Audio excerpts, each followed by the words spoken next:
Amin. Tepuk tangan yang paling meriah untuk Tuhan Yesus. Tepuk tangannya gak boleh setengah-setengah, tepuk tangannya kencang untuk Tuhan Yesus. Amin. Biasanya kalau ibadah anak muda tuh ada hu-nya gitu. Sebelum duduk, salam kiri kanan, bilang gue senang lu masih hidup, bilang gitu. Puji Tuhan. Silakan duduk semuanya. Haleluya. Terima kasih ya pemain musik. Saya minjem pemain keyboardnya. Kalau kamu gak mau, kamu yang khotbah, saya main keyboard. Oh enggak ya. Nyalain aja lampunya. Nyalain aja lampunya ya. Dulu pas masih muda suka gelap kayak gini. Berjalannya usia kayaknya lebih suka terang ya. Nyalain aja lampunya. Lagi. Nyalakan lagi lampunya. Semuanya. Nah oke. Shalom semuanya. Diberkati kalau pujian penyembahan. Yang diberkati boleh lambaikan tangannya. Tepuk tangan yang paling meriah untuk Tuhan Yesus. Saya tuh selalu ngajarin di God's DNA di gereja saya untuk selalu menghargai dan meng-appreciate semua yang melayani hari ini. Karena kenapa? Karena mereka lebih dulu datangnya, pulangnya lebih akhir, capeknya lebih banyak gitu ya. Dancer tadi gerakannya banyak banget tuh. Capeknya pasti lebih capek daripada pengkhotbahnya kayaknya. Jadi mau gak kita sekali kasih tepuk tangan 1 menit untuk semua yang melayani ya. Makasih ya. Tepuk tangannya kenceng dong. Amen. Kasih. Dah 1 menit. Mari kita berdoa bersama-sama. Kami bersyukur dan berterima kasih bicara sama kami Tuhan yang banyak. Biarkan firman-Mu mengubahkan hidup kami dan mengintervensi hidup kami. Ubah seluruhnya. Biarkan kami boleh serupa dan segambar dengan Tuhan. Dalam nama Yesus yang diberkati Tuhan sama-sama katakan. Amin. Kasih tepuk tangan yang paling meriah untuk Tuhan Yesus.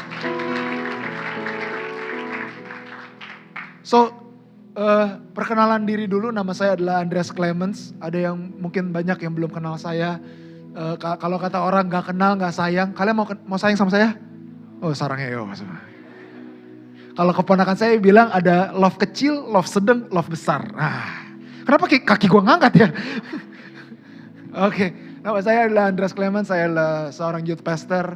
Puji Tuhan baru kemarin dilantik bersama Bapak ini kayaknya ya. Kita kasih tepuk tangan dulu dong buat pastor kita ya. Saya adalah seorang youth pastor dan gelar saya sekarang udah di PDM. Jadi saya lebih senior daripada Christian ya. Sujud. Guys, kalau kalian yang di belakang yang pelayanan ayo ke depan aja. Kecuali multimedia jangan tinggalkan laptopmu. Kecuali laptop itu bisa ditarik ke depan, gak apa-apa. Yuk teman-teman yang melayani kita ke depan sama-sama. Saya gelar mah gak penting lah ya, yang penting saya youth pastor lah ya kalian tahu. Dan saya melayani di gereja saya, di rumah saya. Kamu ke depan sini, yang main drum. Kamu terlalu jago main drumnya sini, duduk depan. Duduklah di tahta surga ini. Sampai mana tadi gue? Gue melayani di God's DNA Lipo Cikarang. Ada yang pernah dengar God's DNA Lipo Cikarang? Wow, oke. Di God's DNA Lipo Cikarang dan saya generasi kedua dan sekarang yang melayani di God's DNA Lipo Cikarang udah generasi yang kelima. Jadi kalau ditanya kok Andre God's DNA Lipo Cikarang kayak gimana? Saya juga gak tahu. Karena yang memimpin sekarang bukan saya, karena memimpin sekarang generasi yang kelima di bawah saya. Saya hanya membimbing dan saya tetap ada di God's DNA untuk melayani anak-anak muda. Hatinya gak bisa berubah walaupun udah pelayanan di Ibadah Raya. Besok saya pelayanan di Ibadah Raya. Ini sebenarnya Christian agak kurang ajar sedikit ya. Jadi gini, gue itu selalu bilang sama teman-teman di sini, beberapa ada yang udah pernah ketemu sama gue. Gue bilang bahwa gue itu sebenarnya kurang suka khotbah. Saya lebih suka ngobrol. Jadi lebih suka ngobrol tadi di ruang sekolah minggu, lebih pengen ngobrol gitu. Daripada khotbah gitu. Karena saya yakin di tempat ini yang khotbah yang bagus banyak banget. Saya udah lihat kamu khotbah. Saya udah lihat semua kalian khotbah. Dan khotbah kalian bagus-bagus. Jadi saya jiper gitu. Pas datang ke sini tuh kayak minder. Jadi pengennya ngobrol. Nah saya khotbah tuh sebenarnya besok Ibadah Raya. Tadinya 1, 2, 3, 4, 5. Itu Romusa jatuhnya ya. Direkam ya? Direkam gak? Maaf pastor. Bercanda. Candanya tadi ya bercanda ya. Canda. Lucu terus deh. Pokoknya ini pojok WKWK pokoknya ya. Besok harusnya 1, 2, 3, 4, 5 tapi karena saya malam ada meeting, jadi ya besok 1, 2, 3. Dan saya baru menyadari tadi pas lihat pengumuman, ternyata saya pelayanan lagi di November. Jadi di November tapi bukan di sini, di Plaza THB.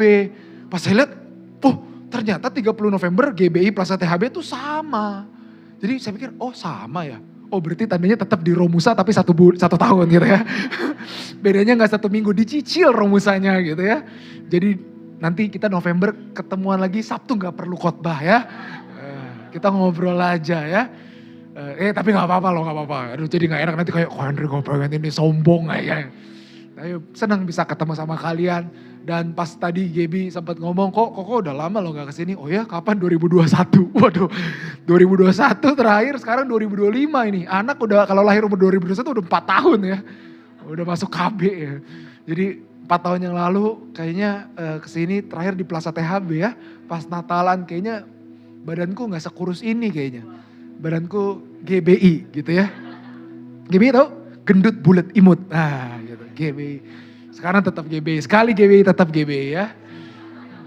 GBI tetap kita mah ya. Gereja Betel Indonesia, haleluya ya. Udah jangan ngebahas gereja yang lain, gak enak nanti. Ngapain sih kita ngebahas gereja lain, kita bahas gereja kita sendiri aja. Fokus sama penuaian jiwa yang Tuhan kasih buat kita ya. Oke, nyampe mana gue tadi perkenalannya? Oke, gue di Gasdiani Lipo Cikarang, nanti kalau mau kenalan di Instagram, gak mungkin kalian punya Facebook, tapi kalau punya Facebook berarti itu kalian buntutin emak kalian atau bapak kalian. Nah, kalau kalian punya TikTok, bisa follow TikTok and so on. Kalian bisa ngobrol, kita bisa chat di WA. Get my number di Christian, boleh. Kita bisa saling ngobrol dan kenal satu sama lain. Saya juga seorang dokter dan saya dokter yang sedang mengambil pendidikan di Bandung. Spesialis gitu ya. Jadi romusanya 2 kali gitu ya. Senin sampai Jumat di rumah sakit, Sabtu dan Minggu di gereja ya. Jadi saya lagi di rumah sakit, kebetulan saya lagi ditugaskan di Bogor. Gitu, jadi di Cibinong. Di Bogor. Tadi saya pikir deket, taunya ternyata cukup padat dan hujan badai topan menerpa. Tuhanlah perlindunganku ya. Jadi walaupun topan datang, tetap excited untuk melayani. Dan saya adalah seorang dokter radiologi, doain tahun depan lulus ya. Doain ya supaya cepet-cepet lulus, saya udah pengen cepet-cepet lulus, saya pengen balik ke Bekasi, gak pengen di Bandung lagi gitu ya. Dan saya tetap melayani gak full time tapi full heart gitu ya. Gak full time, kalau orang full heart pasti full time gitu. Orang full time harus full heart gitu ya. Gak mungkin gak full time, gak mungkin gak full heart karena bapak saya gembala ya. Jadi kemarin baru kemarin saya saya sudah menikah. Walaupun saya gak pakai cincin tapi saya sudah menikah ya. Saya sudah sold out, puji Tuhan ya. Saya sudah menikah, istri saya 1, ya, jangan 2 ya, karena 1 aja udah sibuk ya bukan main ya. Istri saya gak bisa hadir karena istri saya sedang internship dokter juga di Solo. Dan tadinya mau datang gitu ya, tadi mau datang mau ketemu kalian, tapi dia ada tugas di unit gawat darurat di sana. Dan saya harus sendirian kesini LDM-an sama dia, tapi gak apa-apalah, tetap cintanya gak bisa jauh ya. Saya sama istri saya kemarin baru dari Malaysia melayani di sana di DUMC, salah satu gereja Metodis. Tadinya mau pacaran berdua, tapi tiba-tiba ada pelayanan. Nah inilah pendeta, nggak tahu liburan aja dibayang-bayangin sama pelayanan. Jadi persiapkanlah dirimu ya, kamu tidak akan jauh dari pelayanan ya. Jadi hari ini saya berdoa biarkan kalian dapetin sesuatu daripada firman Tuhan hari ini. Katakan amin. Saya dapat waktu berapa menit? Berapa lama? 45 jam. Nah, 45 menit ya. Oke. Saya akan khotbah. Saya kemarin galau sebenarnya mau khotbahin apa ke kalian. Karena ada 2 pesan yang kuat yang Tuhan mau kasih ke kalian. Tapi pas tadi timbang-timbang sambil jalan menuju ke XX1, saya salah jalan lagi ke sana. Saya hampir tiduran di kasur depan tadi. Saya merenung firman Tuhan dan Tuhan bilang, kamu sampaikan ini. Saya berdoa biarkan firman Tuhan ini mengubahkan kalian. Katakan amin. Kasih tepuk tangan yang paling meriah untuk Tuhan Yesus. Mari kita buka di Roma 12 ayat 1. Yuk. Roma 12 ayat 1. Saya sedikit geser ya speakernya ya. Oke. Roma 12 ayat 1. Yang sudah ketemu katakan peta. Belum ketemu? Dora? Belum ketemu Dora? Lebih keras lagi Dora. Oke, yuk kita sama-sama baca 3. Yang sudah ketemu di Alkitab katakan amin. Yang sudah melihat LED katakan amin. Mungkin lebih banyak yang di LED. Bertobatlah sebab kerajaan sorga sudah dekat. Minimal bawa iPad ya atau HP. Gak apa-apa. Roma 12 ayat 1. Kita baca sama-sama 3, 2, 1. Demi aku menasihatkan kamu supaya tubuhmu yang hidup, yang kudus, dan yang berkenan kepada Allah, itulah. Jadi ternyata Paulus ngomong ke jemaat Roma bahwa gue mau ngingetin ke lu pada bahwa ibadah yang sejati itu bukan praise and worship. Ibadah yang sejati bukan saat kamu lompat-lompat. Ibadah yang sejati bukan saat kamu melayani Tuhan. Ibadah yang sejati bukan saat kamu dengar firman. Tapi ibadah yang sejati adalah saat kamu mempersembahkan seluruh tubuh lu. Karena kalau lompat-lompat, semua orang bisa datang untuk lompat-lompat. Ya gak? Lu mau cari lighting yang paling bagus, lighting di luar lebih bagus daripada lighting di gereja.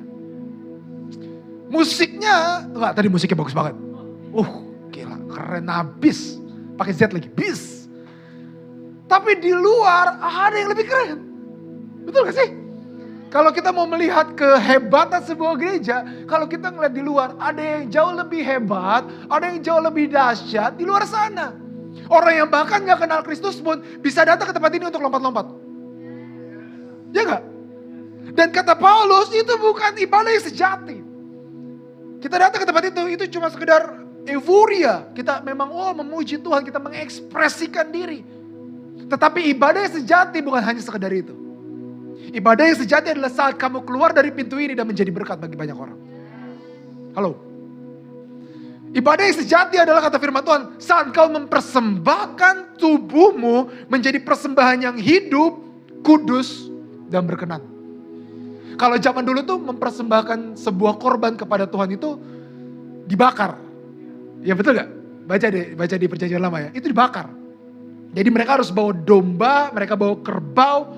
Lu bisa bayangin gak sih kalau Tuhan Yesus gak mati di kayu salib, mungkin sampai hari ini kita harus bawa kerbau ke sini. Dan lu bisa bayangin betapa sulitnya bawa kebo ke tempat ini. Setuju gak? Betapa sulitnya ngelewatin semua kasur-kasur di depan itu tanpa kebo lu nginjek kasur itu. Bener gak sih? Ribet banget, betul gak sih? Tapi sadar gak sih bahwa seringkali kita datang ibadah lebih banyak ngeluhnya padahal udah gak disuruh bawa kebo. Paling cuma minimal lu bawa gitar lah. Aduh berat banget nih gitar gua. Bawa stick drum. Aduh berat banget. Bawa Alkitab. Berat banget, nanti juga ada di LED.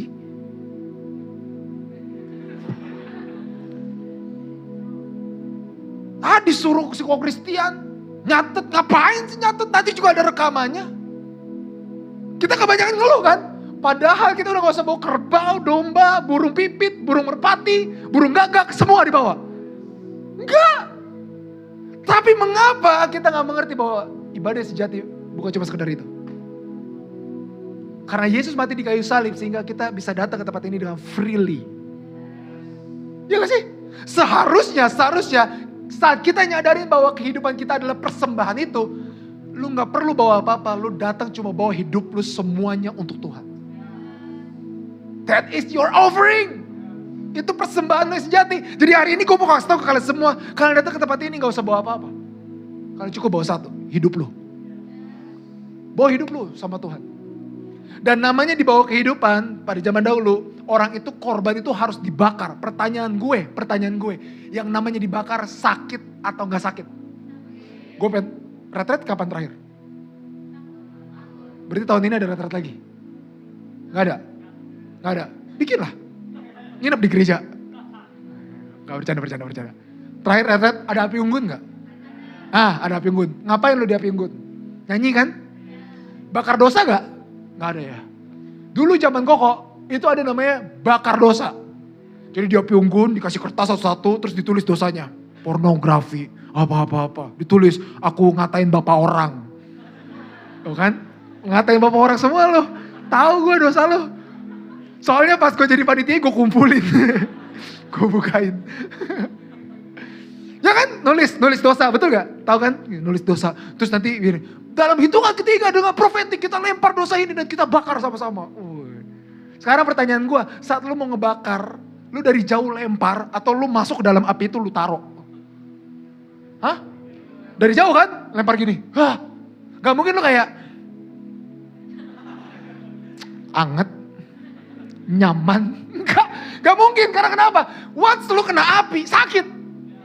Betul? Sekarang pertanyaannya, kenapa dia kalau ibadah lu mempersembahkan tubuh lu dan lu ngerasain api itu? Kenapa lu gak nyanyi dengan kencang?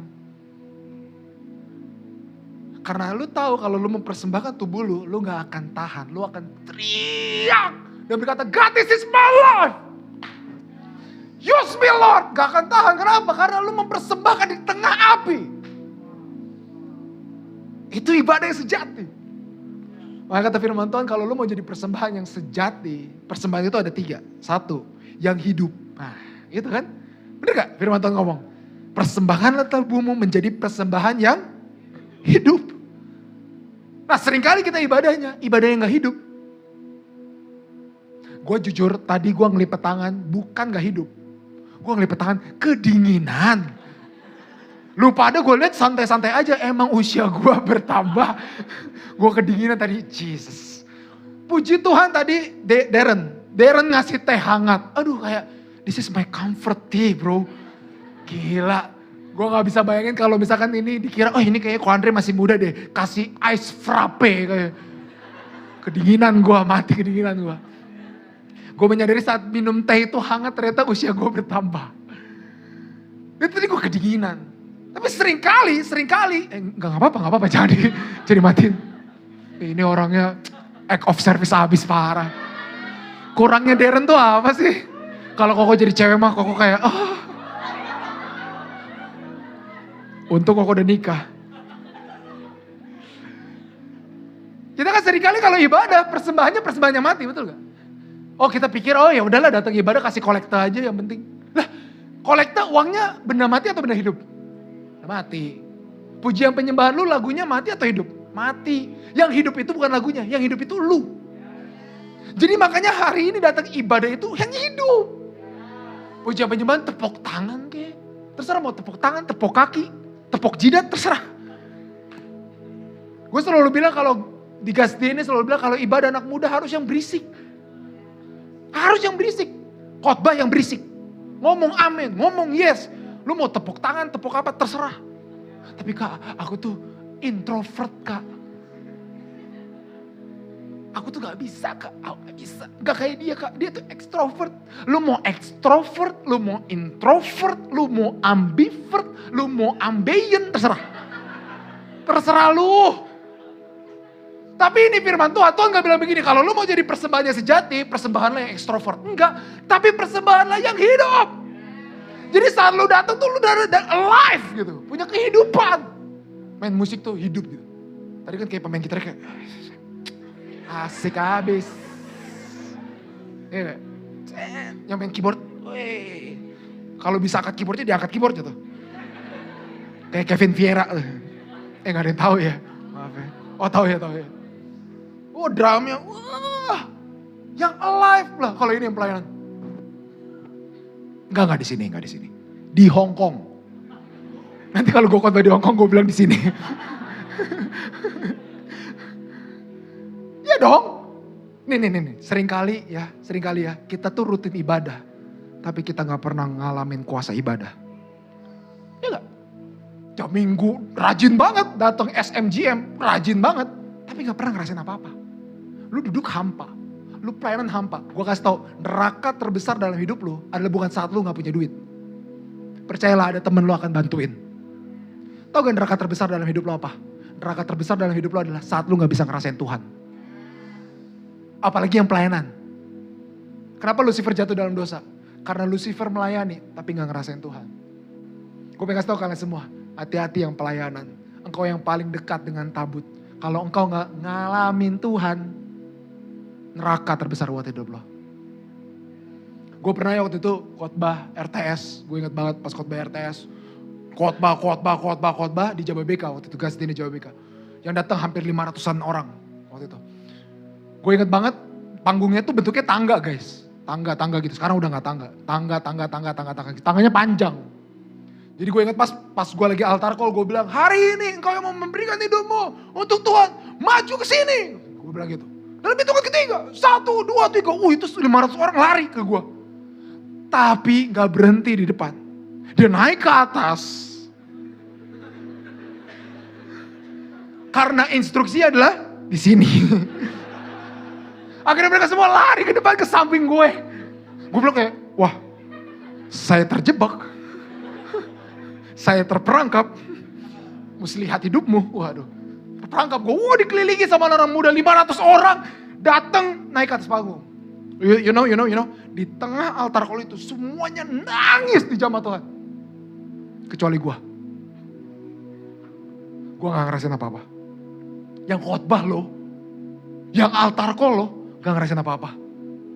Di hari itu gue bilang, itu adalah neraka terbesar dalam hidup gue. Selesai pelayanan, ada sesuatu yang kosong di hati gue.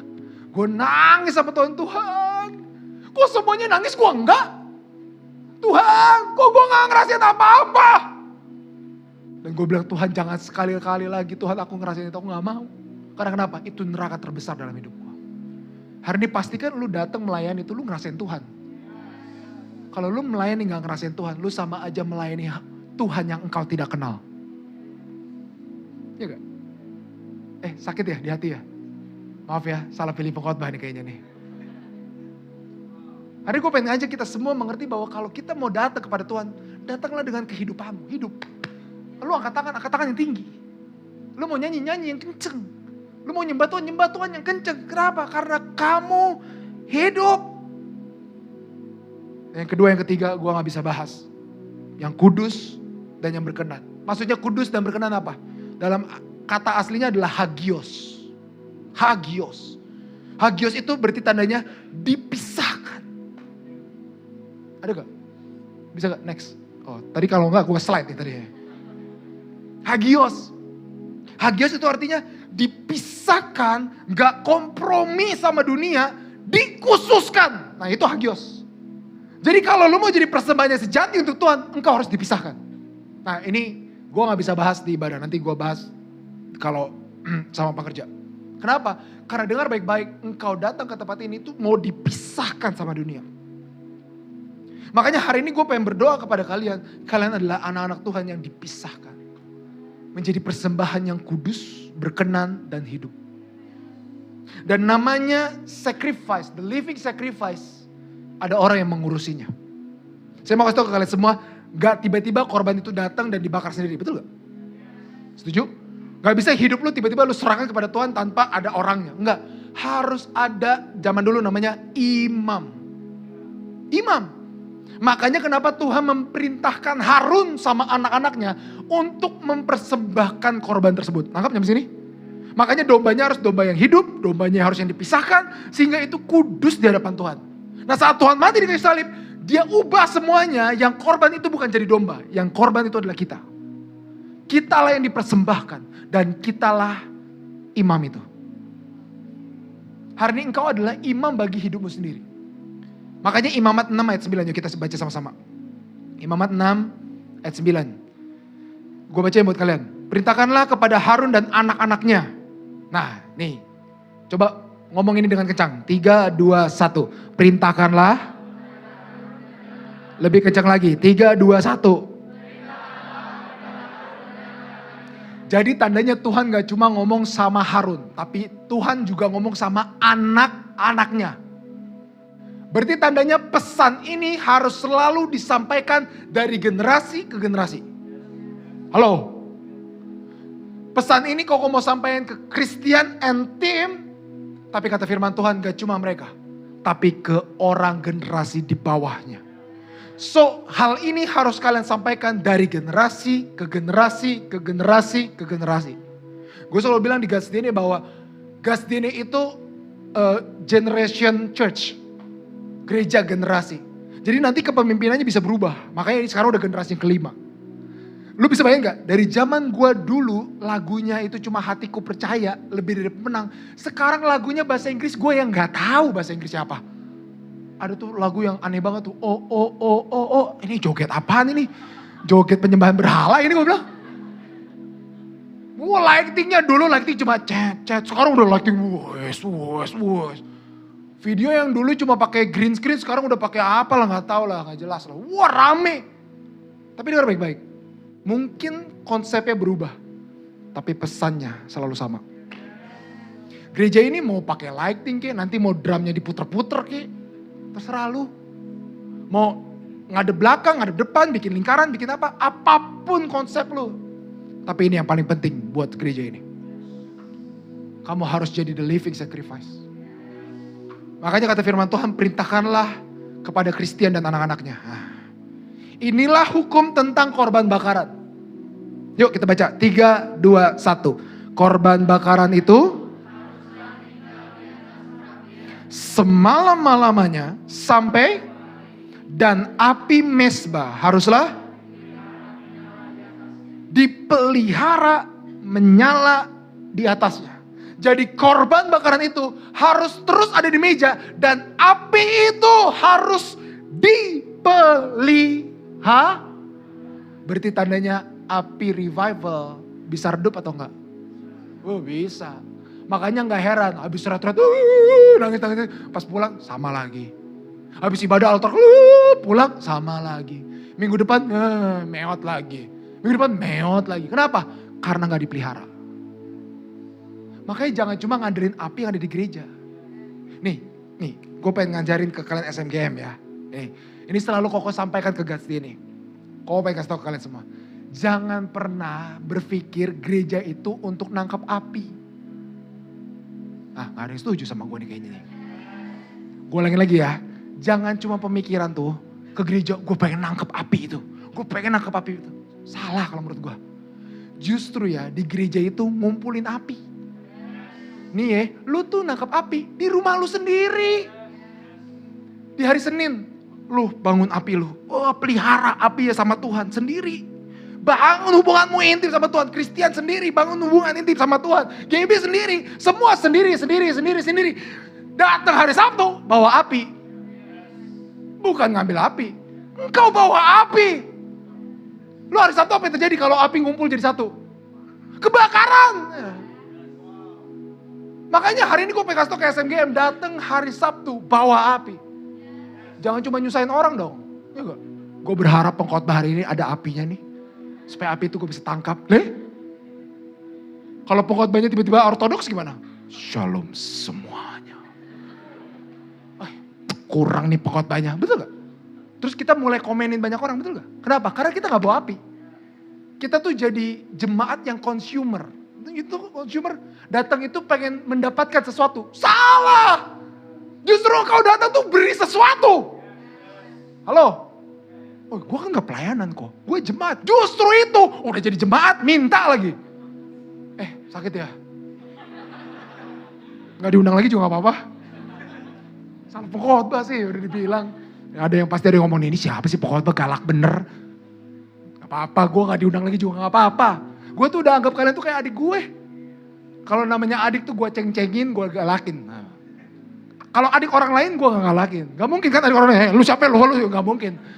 Tapi adik gue galakin, iya gak? Kenapa? Karena adik sendiri.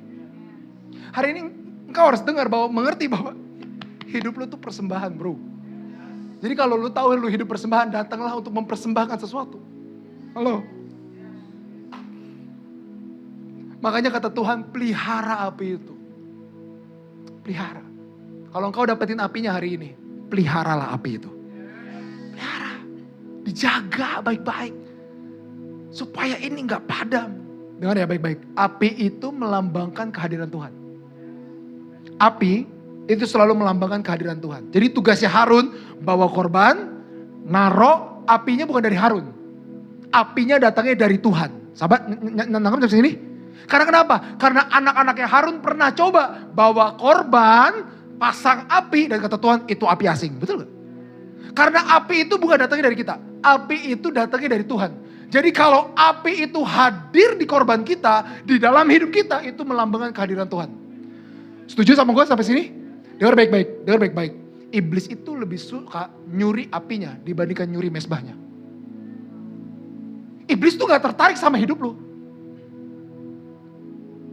Iblis tuh gak tertarik nih mau ngambil mesbah hidup lo. Ngapain? Yang dia mau ambil itu api dalam diri lo. Dia buat supaya kamu gak ngerasain Tuhan. Dia buat supaya kamu gak on fire sama Tuhan. Dia buat kayak gitu, dia curi apinya.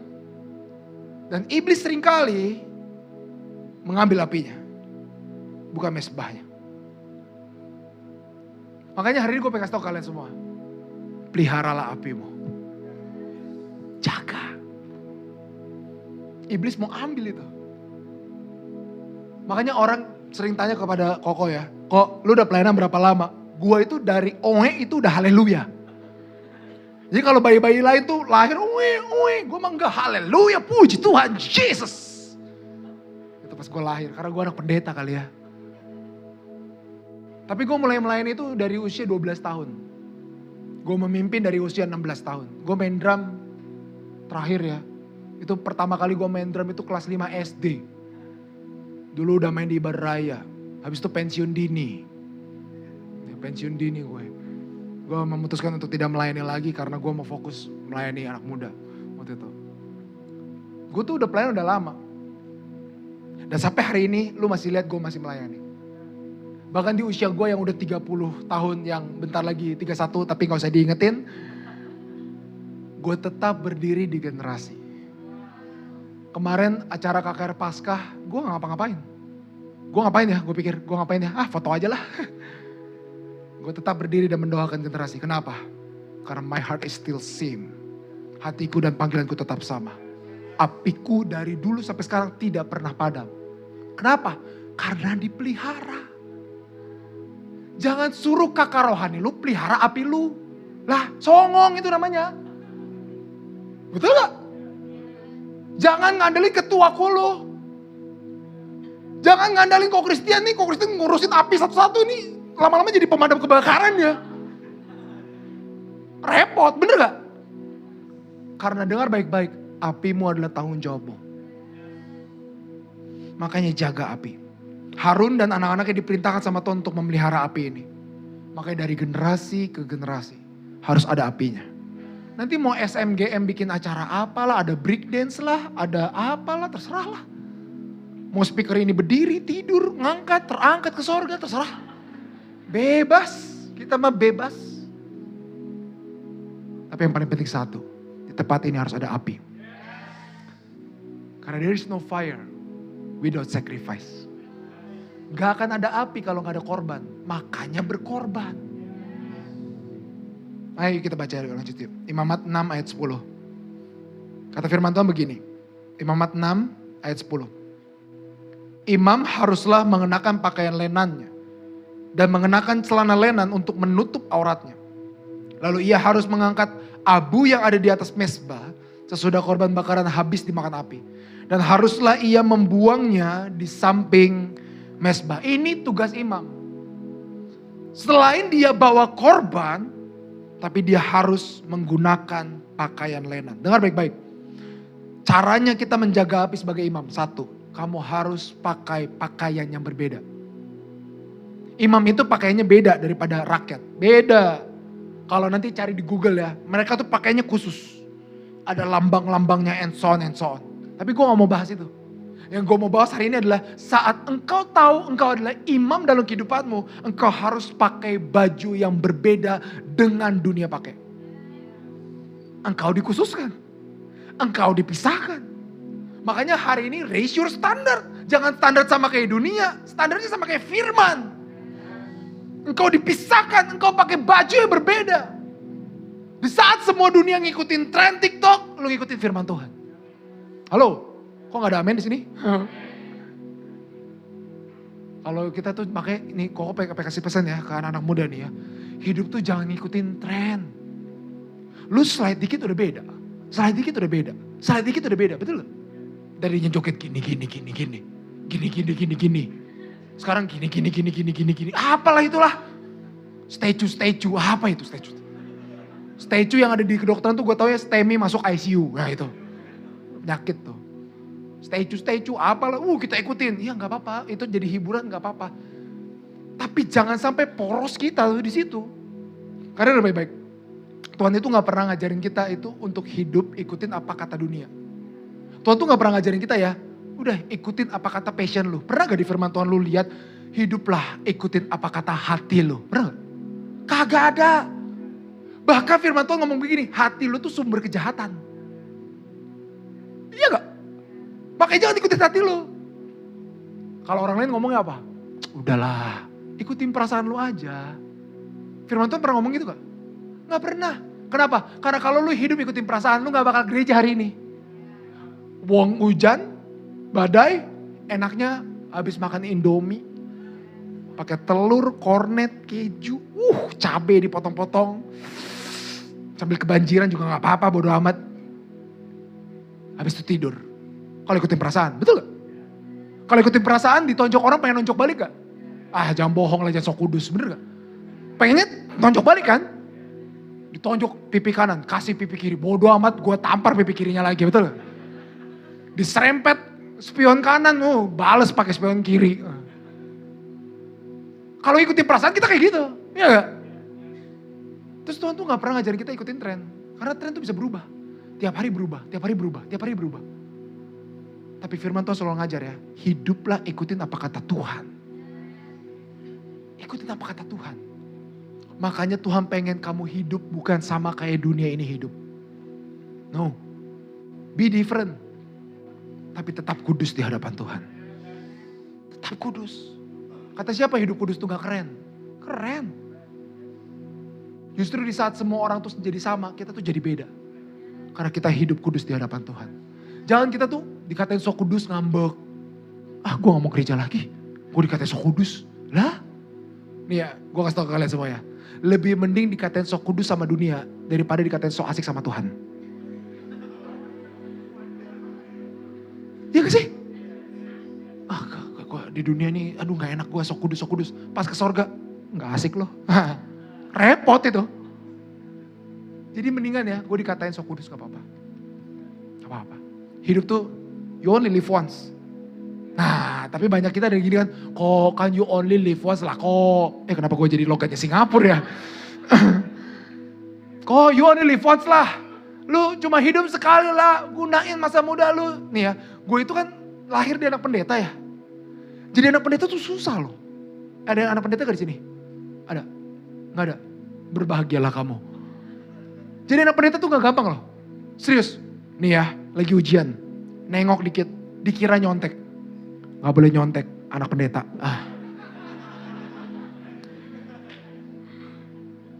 Kebetulan bapak saya itu pendeta di gereja Lipo Cikarang. Plus headmaster sekolah gue. Kepala sekolah di sekolah gue. Jadi bisa bayangin betapa terkenalnya nama papa saya di kalangan teman-teman saya. Di saat semua mengatakan nama bapak saya gak bisa mengatakan nama bapak mereka. Karena dapat mempermalukan nama surga dan nama dunia. Haleluya. Sulit jadi anak pendeta, gak gampang. Setiap Sabtu Minggu gereja, liburan gereja. Kemarin ke Malaysia, gereja. Pelayanan. Susah gak? Susah, gak gampang. Terus ada teman gue yang ngomong gini, Dre lu ngapain sih masih muda, kerjanya lu ke gereja mulu. Gereja mulu. Masih muda bro. Hiduplah mabok-mabok kah? Hiduplah ini, hiduplah nge-vape, hiduplah ngerokok, hiduplah narkoba, hiduplah pornografi, hiduplah seks bebas. You only live once. Gue kasih tau ke dia, justru karena you only live once, justru itu adalah kesempatan terbesar untuk memberikan semua untuk Tuhan. Karena kita tuh kadang-kadang mikirnya tuh hidup tuh sekali. Nih gue pengen kasih tau ya kalian semua ya. Nih, ini tuh hidup kalian. Kata firman Tuhan, hidup itu cuma ya maksimal 60-70 tahun, sisanya kesiksaan, kesulitan. Lu tahu? Ini hidup lu. Dan setelah lu mati, ini hidup eternal lu. Nih, tuh. Gue aja bingung ini kabelnya nyampe mana nih. Dan kadang-kadang kita mikir cuma segini doang kan. Pakai baju yang seksi lah, ngerokok lah, inilah segini doang nih. Tapi kita lupa, hidup yang sedikit ini menentukan hidup selamanya kita. Makanya hari ini kalau you only live once, kasihlah semuanya untuk Tuhan. Kasih. Jujur ya, selama gue hidup dan melayani, tidak pernah ada kata menyesal untuk melayani Tuhan. Gak ada loh. Gak ada di dalam hati gini, aduh nyesel ya dulu melayani Tuhan. Enggak. Kebanyakan orang justru pas udah tua ngomongnya apa? Aduh nyesel ya dulu gak pelayanan. Betul gak? Udah stroke duluan. Makanya gini, mumpung masih bisa lompat-lompat. Sebelum stroke. Ya amit-amit, ya ampun Tuhan. Amin. Makanya kalau ibadah tuh jangan hitung-hitungan sama Tuhan. Tuhan tahulah gue capek. Tuhan tahu kan, gue pengorbanan nih datang ke sini nih, naik motor, hujan gini-gini. Terus hitung-hitungan sama Tuhan. Nih, coba kita balik. Coba Tuhan yang hitung-hitungan sama lo. Pas lu baru tidur, mau bangun. Nih anak nafasnya biasanya 2 liter per hari nih. Oksigennya. Karena dia hitung-hitungan sama gue potong lah 0,5 liter aja lah per hari. Bangun-bangun kayak, kalau Tuhan hitung-hitungan sama lo, wah nih anak nih biasanya jalan 2000 langkah per hari nih. Karena dia malas ke gereja, gue potong lah 0,5 jadi 1000 aja. Jalannya pakai 1 kaki doang lo. Ribet gak kalau Tuhan hitung-hitungan? Ribet. Makanya jangan pernah hitung-hitungan sama Tuhan. Lo harus berikan seluruhnya untuk Tuhan. Tepuk tangan yang paling meriah untuk Tuhan Yesus. Makanya agar kamu hidup beda sama dunia ini, khususkan hidupmu untuk Tuhan. Khususkan. Di luar, khususkan hidupmu. Berteman boleh sama siapa aja. Bergaul gak boleh sama siapa aja. Teman saya banyak loh yang rokok. Dokter lagi, banyak. Tapi apa tiba-tiba saya ikutan? Enggak. Bebas. Karena kenapa? Karena gue tahu hidup gue itu dikhususkan untuk Tuhan. Yang kedua, tugasnya imam adalah di Imamat 6 ayat 10. Adalah offer the sacrifice. Imamat 6 ayat 12 firman Tuhan ngomong begini. Api yang di atas mezbah itu harus dijaga supaya terus nyala. Jangan dibiarkan apa? Jangan sekali-sekali padam. Tiap pagi imam harus menaruh kayu di atas mezbah. Mengatur korban itu dan membakar segala lemak korban keselamatan di sana. Kenapa Tuhan kasih penting kata dan segala lemak? Karena lemak itu paling enak. Lemak itu paling enak. Orang tuh suka lemak. Pada zaman dulu tuh lemak tuh adalah sesuatu makanan yang sangat nikmat. Tapi kenapa Tuhan pengen lemak-lemaknya dikasih ke Tuhan? Karena lemak itu penyakitan. Makanya yang enak itu biasanya jadi penyakit. Contoh, es kopi susu pakai gula. Coba dibandingkan kopi gak pakai gula. Kalau orang yang udah biasa gak pakai gula, suka dia. Tapi kalau orang udah craving sama gula, suka dia. Gak suka gak pakai gula. Coba lihat kolesterol. Barbecue, Korea barbecue, Aice-nya bukan es krim ya. Aice-nya all you can eat. Ini kesenjangan sosial ya. Gue ingat banget waktu itu temen gue, kita Aice yuk. Ayo, gue bilang gitu. Ayo, wah gue udah siapin duit 12.000 kan murah kan. Es krim Aice. Pas datang kok saburi ini. Aice, all you can eat. Ya ampun, kesenjangan sosial. Lemak itu yang nikmat. Tapi Tuhan tahu lemak itu jahat. Makanya kolesterol itu jahat. Betul gak? Tapi Tuhan bilang, kasih kepadaku. Memang nikmat, tapi itu sakit buat lo. Mungkin lo ngerasa kayak gitu tuh. Pas lo mempersembahkan hidup lo, saat lo melayani. Aduh Tuhan, kok yang enak-enak malah diambil dari gua? Ya gak? Waktu main game lo diambil gak? Diambil. Ya gak?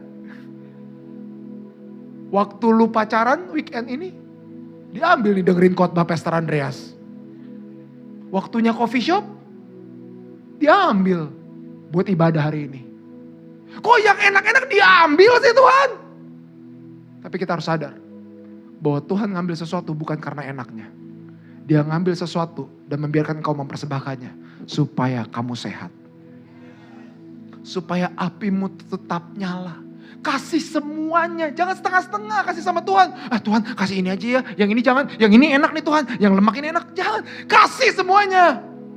Tuhan boleh ambil talentaku yang main musik, tapi jangan ambil pacarku yang beda agama. Jangan ambil selingkuhanku yang sama-sama Kristen. Waduh, repot. Dua-duanya salah. Tuhan jangan ambil nih bagian ini nih. Yang ini gue suka, lu jangan ambil. Kita suka ngambil setengah-setengah kan sama Tuhan. Yang ini boleh lah Tuhan, yang ini jangan. Makanya gak heran kita dipakai Tuhan setengah-setengah. Lagi semangat, lagi mayut. Tapi kalau engkau kasih semuanya, yang enak engkau kasih, yang gak enak engkau kasih, semuanya Tuhan, gua kasih ke lu. Kasih Tuhan jangan yang cuma gak enak dong. Datang kok cuma pas ada masalah. Datang Tuhan, ketika aku berbeban berat. Giliran pas dapat gaji, pas dapat angpau, lupa perpuluhan. Pas giliran dapat bonus, lupa sama Tuhan. Kalau lu mau kasih persembahan yang sejati, kasih semuanya. Kasih segalanya. Gue pengen kasih tau kalian semua ya, saat engkau kasih segalanya untuk Tuhan, Tuhan akan kasih segalanya buat lo. Percaya sama gue, jangan khawatir sama apa yang ada di hidup lo. Tuhan pasti atur. Karena there is no fire without sacrifice. Engkau mau datengin api bagaimanapun juga gak akan datang kalau gak ada persembahannya. Percaya sama gue, lu mau nyanyi, mau lompat-lompat, lu mau teriak, mau salto, mau apa. Tapi kalau gak ada korban yang diberikan, gak akan ada api. Makanya lu lihat ya baik-baik ya, yang datang ke tempat ini beda kalau punya api. Ya gak? Datang nih dengan kesungguhan, punya api, ngorbanin sesuatu. Kalau orang yang mengorbankan sesuatu, gak akan mudah melepaskan sesuatu. Bener gak? Kalau lu udah korbanin semuanya untuk Tuhan, pelayanan lu kasih untuk Tuhan, segalanya untuk Tuhan, lu gak akan gampang melepaskan pelayanan. Makanya kenapa banyak anak muda yang gampang melepaskan pelayanan? Kenapa? Karena gak banyak yang dikorbankan. Gue ulangin lagi, kenapa banyak orang yang keluar dari pelayanan? Karena gak banyak yang dikorbankan. Cuma ikut jadwal. Main musik, jadwal.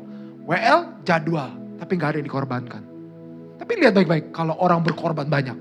Dia korban uangnya untuk generasi. Dia korban waktunya untuk generasi. Dia korbankan masa depannya untuk generasi. Dia gak akan gampang ninggalin Tuhan. Makanya gue kasih tau kalian semua. Kalau hari ini engkau mau melihat kedahsyatan Tuhan dalam hidupmu. Korbankanlah segalanya. Elia itu ngorbanin 12 buyung air. Dan pada zaman itu, air itu adalah sesuatu yang paling berharga. Tapi dia berikan semuanya untuk Tuhan. Dengar baik-baik.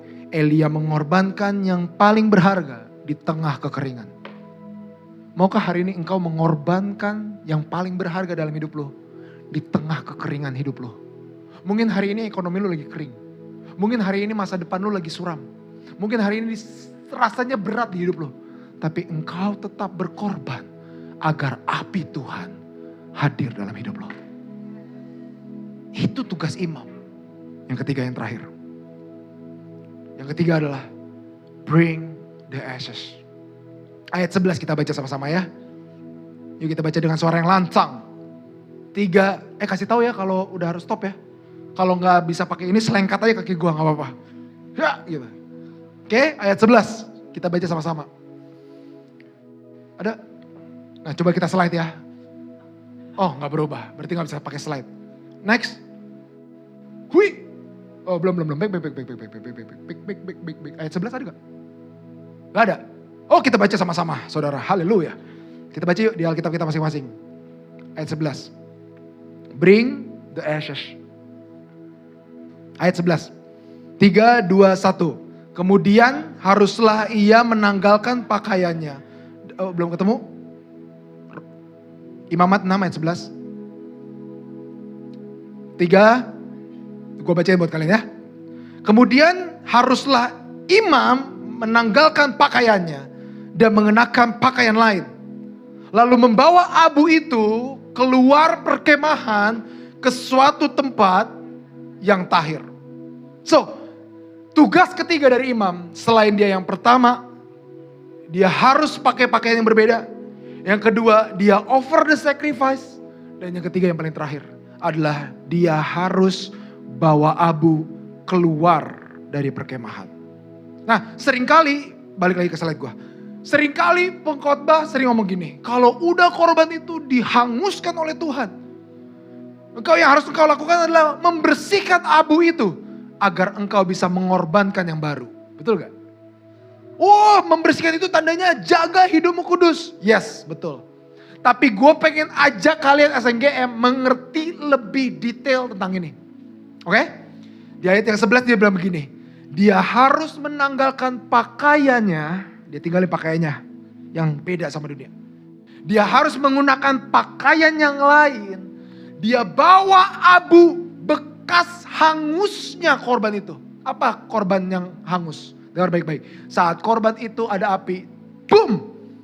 Maka yang baik akan diambil oleh Tuhan. Dan yang buruk menjadi abu tersebut. Nah, kamu sampai sini? Jadi segala yang buruk itu jadi abu. Nah, kata abu dalam bahasa Ibraninya itu adalah ever. Ever. Apa arti kata ever?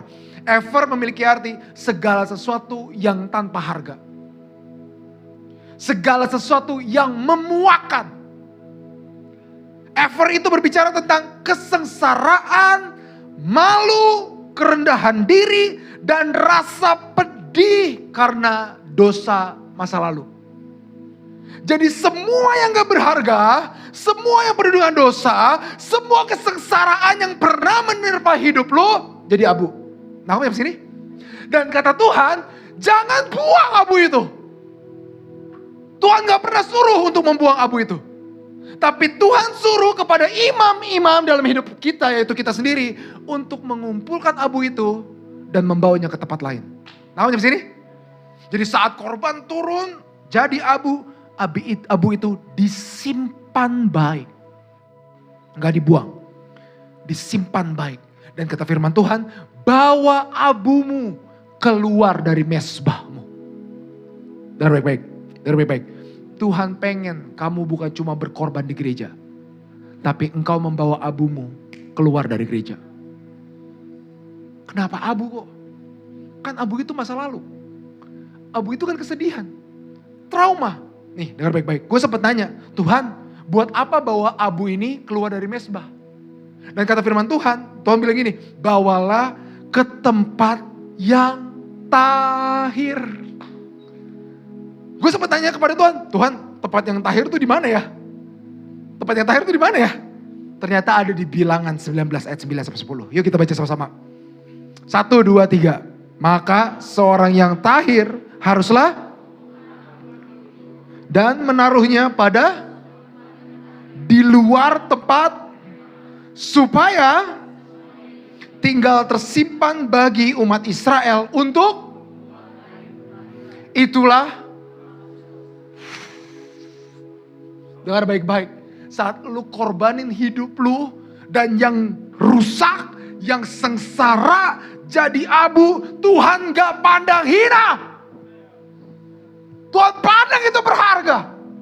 Dan Tuhan bilang, bawa masa lalu lu, bawa trauma lu, bawa dosa lu keluar dari kemah. Itu pertobatan. Tapi gak berhenti di pertobatan. Engkau harus bawa ke tempat yang tahir. Dan di tempat yang tahir itu, ya adalah hadirat Tuhan. Maka kesengsaraan lu Tuhan ubahkan jadi penghapus dosa. Abumu dipakai untuk membebaskan banyak orang. Abumu berbicara tentang kesengsaraanmu, trauma masa lalu. Ceritain ke teman-teman lu, bagaimana engkau bertobat. Ceritain ke sekolah lu, bagaimana lu Tuhan mengubahkan hidup lu. Ceritain ke keluarga lu tentang masa lalu yang hancur dan diubahkan oleh Tuhan. Maka engkau akan melihat abumu akan menjadi air kehidupan. Saya pengen kasih tunjuk ke kalian semua. Coba next. Ada gambar gak? Nah, ada yang tahu ini gunung apa? Hah? Gunung Bromo, betul. Itu ada tulisannya tuh. Ribet amat loh. Itu udah dikasih contekan. Gunung Bromo. Ini Bukit Teletabis. Nah, kebetulan ini 4 Teletabisnya lagi ngumpet ya. Jadi gua gak tunjukin. Ini adalah pemandangan Gunung Bromo bekas kebakaran. Pernah dengar berita itu? Yang habis ada foto wedding, dia pakai flare, kebakaran, dar gitu ya. Makanya lain kali kalau pada wedding nanti jangan di Gunung Bromo ya. Di dekat Bekasi aja, kali Malang gitu. atau tempat sungai yang dibongkar sama KDM mungkin. Di situ aja ya. Nah ini cerita tentang di mana Bukit Bromo itu habis dilalap api. Jelek gak? Jelek. Kan kita tahu semua Gunung Bromo itu bagus, betul gak? Tapi gara-gara api jadi jelek banget. Oh itu netizen udah ngomongnya parah banget, betul gak? Dasar mau nikah nyusahin orang gitu-gitu. Ribet deh pokoknya. Lucu deh, ada yang lucu-lucu juga. Belum juga kebakaran duit, udah kebakaran gunung. Wah banyak. Jelek nih gunung jadinya. Kenapa?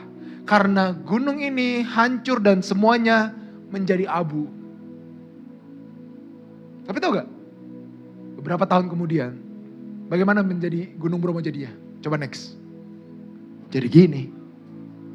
Ini adalah beberapa tahun setelah kejadian itu. Gunung Bromo menjadi gunung yang lebih indah daripada sebelumnya. Coba nanti kalian bandingin. Gunung Bromo yang sebelumnya sama yang sesudah kebakaran. Itu yang jauh lebih indah sesudah kebakaran. Baru di sini komennya bagus-bagus, betul gak? Wih Gunung Bromo bagus banget itu gara-gara tuh yang wedding jadi ini mantep tuh. Wah, wah, wah, wah.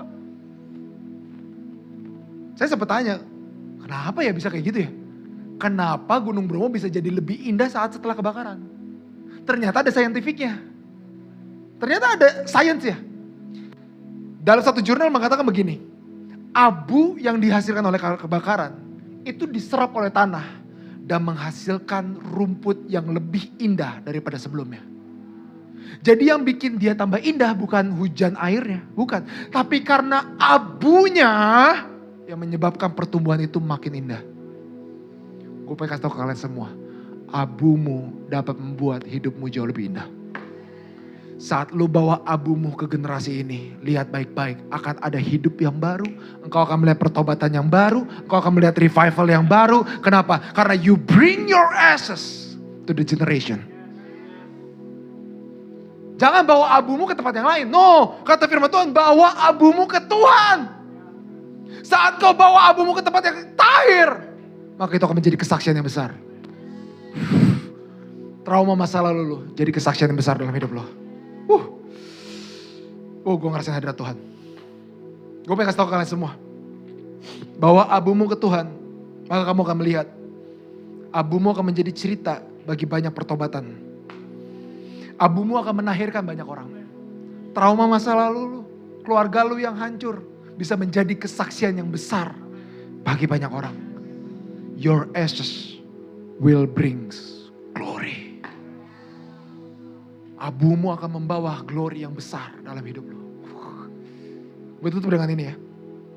Gue itu selalu cerita bahwa di masa muda gue tuh hancurnya bukan main.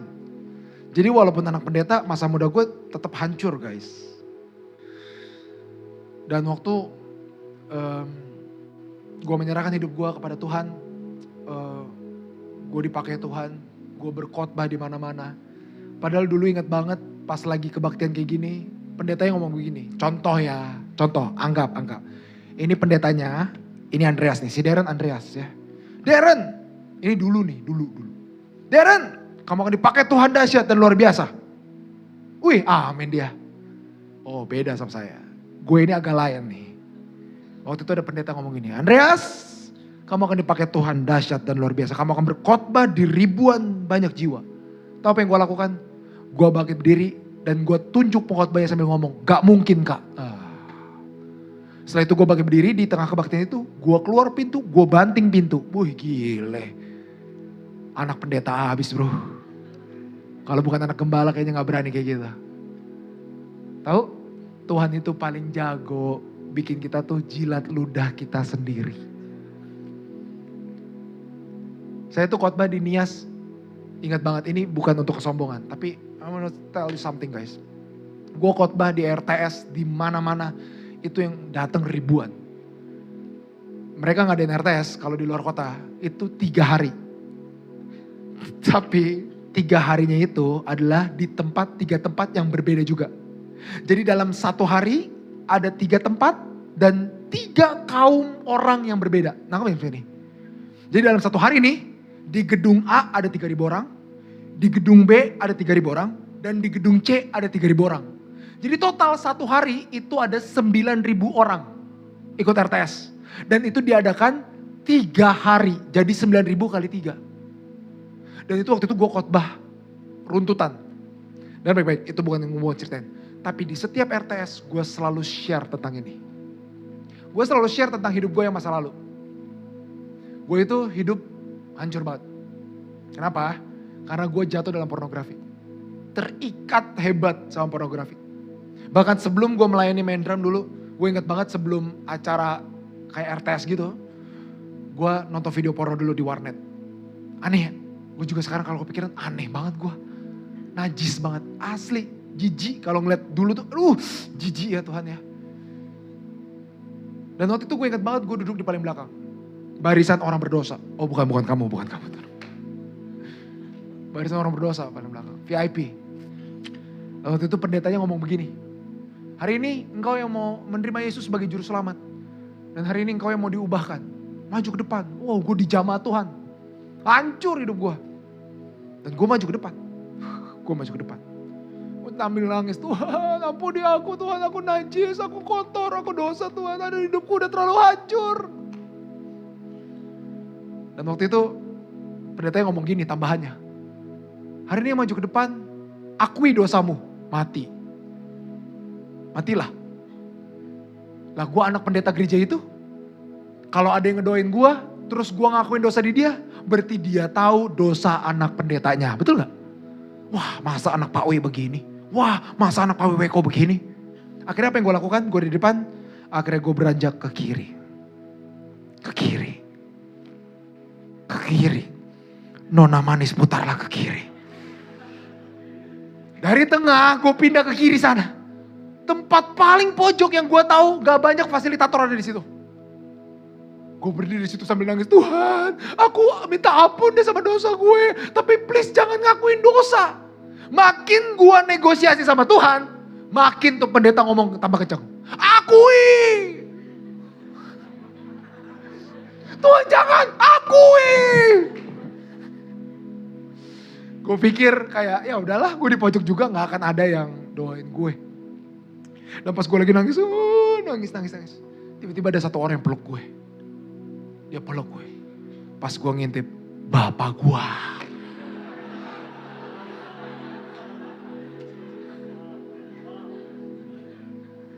Gue lupa kalau fasilitator tuh ke tengah, tapi bapak gue selalu doain dari kanan.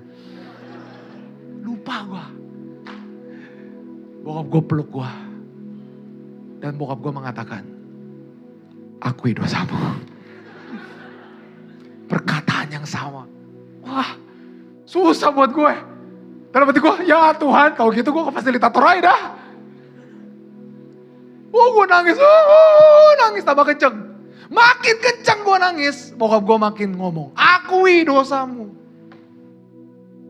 Tapi di hari itu Tuhan kasih keberanian buat saya. Di hati saya udah ngomong gini, Tuhan, kalau ini gue akuin dosa, urusan lu ya. Dicoret dari kakak, dicoret dah gue. Tapi Tuhan dalam hati ngomong, akui dosamu. Di hari itu gue akuin semua dosa gue. Pap, aku gini. Pap, aku gitu. Pap, aku udah hancur. Pap, aku jatuh di pornografi. Pap, aku ini, aku itu. Wah, gue sampein semuanya ke bokap gue. Tapi bokap gue ngomong begini. Sama seperti Tuhan mengampuni kamu. Papa mengampuni kamu. Di hari itu adalah hari pertobatan saya. Sekali perjumpaan dengan Tuhan mengubahkan hidup saya selamanya. Demikian juga lu. Sekali perjumpaan dengan Tuhan akan mengubahkan dirimu selama-lamanya. Paulus itu sekali berjumpa sama Tuhan gak pernah mundur dari Tuhan. Petrus itu sekali berjumpa dengan Tuhan gak pernah mundur dari Tuhan. Sekali perjumpaan dengan Tuhan mengubahkan hidup lu selama-lamanya. Dan you know, semua cerita itu selalu gua sampaikan. Betapa hancurnya hidup saya, betapa dalamnya saya jatuh di dalam dosa, saya ceritakan semua ke seluruh generasi. Dan you know, setelah abu saya sampaikan kepada generasi, generasi itu bertobat dan menerima Yesus sebagai juru selamat.